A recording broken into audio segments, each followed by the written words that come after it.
Hey guys, welcome back to the channel. I hope everyone is doing well and having a good weekend. So thank you to some of the folks that have dropped some super thanks. Thank you. Means a lot to me because this way I can kind of prolong the channel a little bit longer until I guess the subscriber situation sorts itself out. But I just want to kind of warn people, don't get attached to things, because just in case at some point I'm gonna have to face reality and then just cut my losses.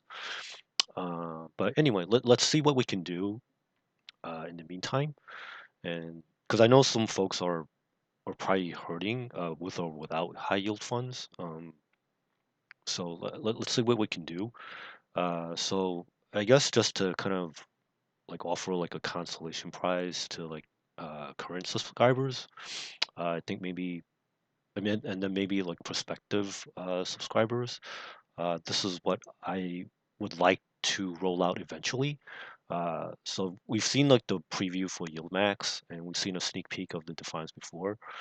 So maybe I'll show a little bit more for this week, and then I kind of keep it at this level until I'm happy with the subscriber level. Again, I feel like I'm close, but it's kind of dragging.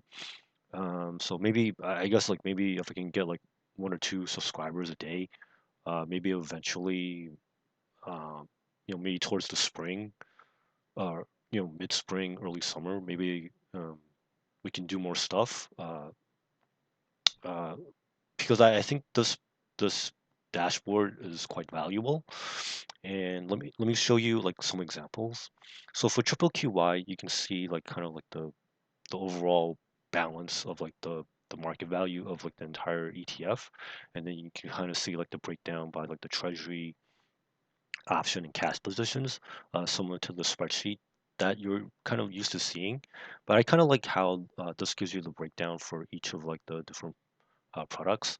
Now, of course, the Defiance ETFs, it's mostly cash secured puts every day, so you won't probably won't see too much change in terms of the the actual option because it changes per day. So if I go down per day, you kind of see it dropped down a little bit, and then it jumped up, it jumped back up, and then back up a little bit more, and then now you know on the previous day, you can see it kind of drop down a little bit more, unfortunately. But then it gets really interesting for SPYT. Now I've had my eye on this for a while. Um, Unfortunately, there's probably some bad news coming up. I want to do a little bit more deep dive before I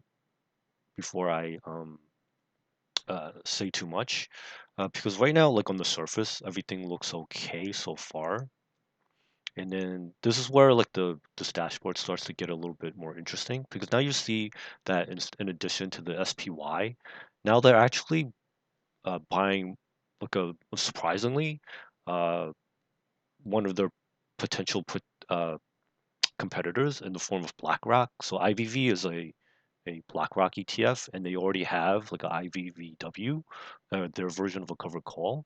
So I'm actually kind of surprised they're actually well, they already bought IVV. I'm guessing part of it is just due to they want to diversify. So I think part of my high yield war games theory is coming true. No matter what Defiance does, BlackRock's going to pull in a little bit of money. So this is going to be really interesting going forward. Now, I'm hoping the channel will survive long enough to kind of see my theories play out. And I don't want to say to be too critical about SPY-T, because well, first it's new, so we got to give it some time. Because on the surface, it looks pretty encouraging. So if I go down to kind of in the recent week, you can kind of see how the SPY-T holds up fairly well compared to its brother and sisters in the form of Triple QY, JEPY, IWMY, and TRES. But if I do my analysis a little bit further, there are some things I don't like. I'm hoping that I'm wrong, but my initial analysis is that eventually SPYT will eventually get hurt as well. Again, hopefully I'm wrong. And I guess like when I'm done with my analysis, I want to share with you guys. Again, hopefully that I'm assuming that the channel survives. Uh, because you can kind of see some of the differences, like for QQQY, like there are some days where people wildly overpay, and then now you kind of start to see like the effects of I guess like when ETFs get over touristed, you see like people overpaying, and then sometimes there's discounts. But then when you look at SPY again, it's still relatively new, so we have to give it some time to kind of play out.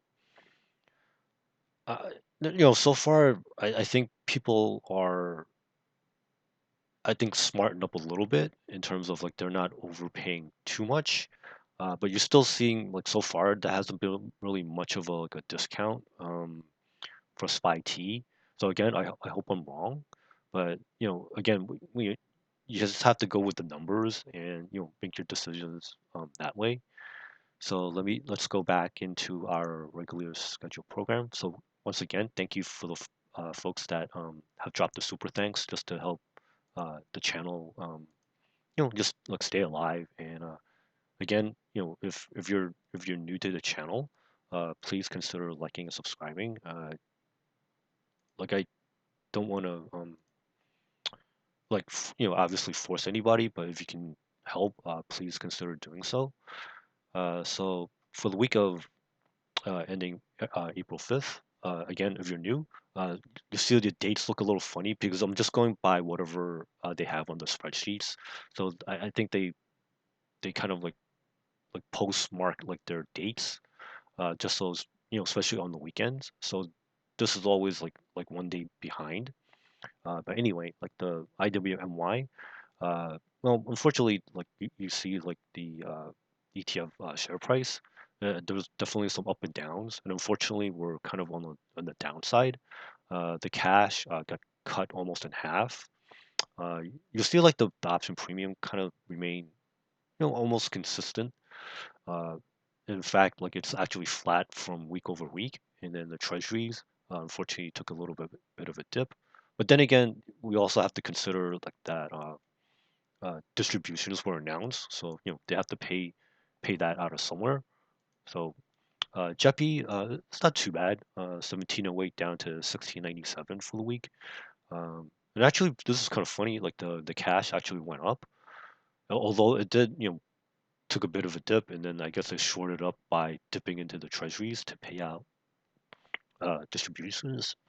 And unfortunately, you know like the volatility environment, although on some days it's better than others, but then you see like also like it's kind of like flat week over week, 7 cents per share from like the last week, and then like 7 cents to start the new week.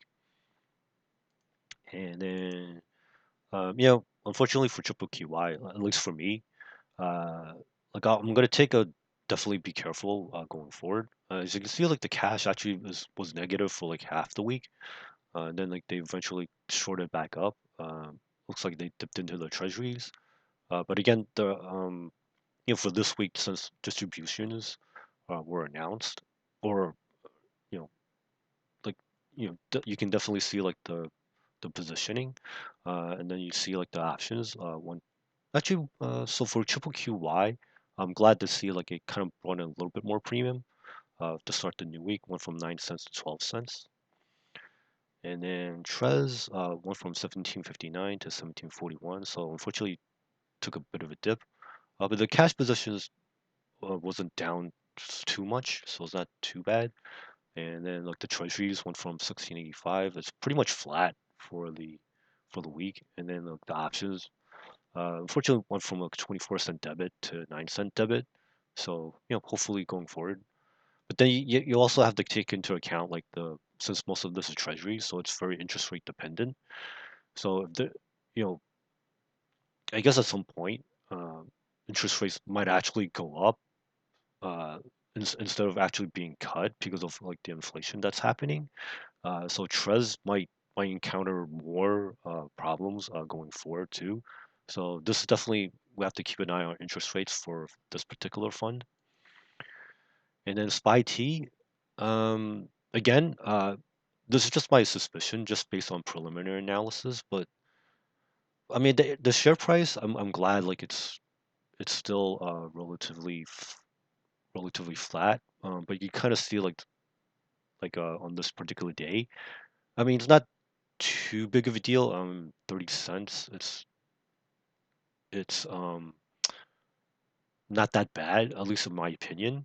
But if there are some bad days, I'm a little concerned about this one because anytime I like particular fund and then people unfortunately like people don't do the homework and they just like blindly copy others, and I think that's where like some of the problems are are coming about.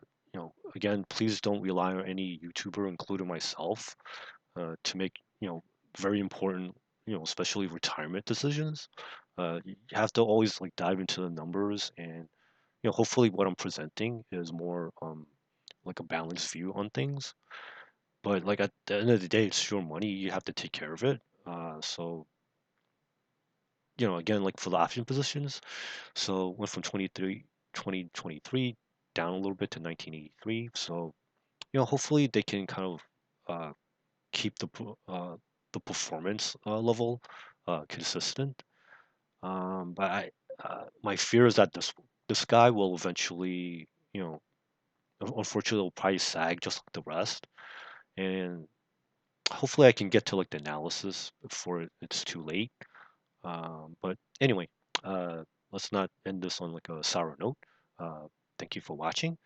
Please like and subscribe if you can. Um, and then this way, I can kind of like you know do more analysis, especially on like the newer funds. Uh, I don't want them to get messed up or more than they already are. So thank you for watching, and I'll see you in the next video. Bye now.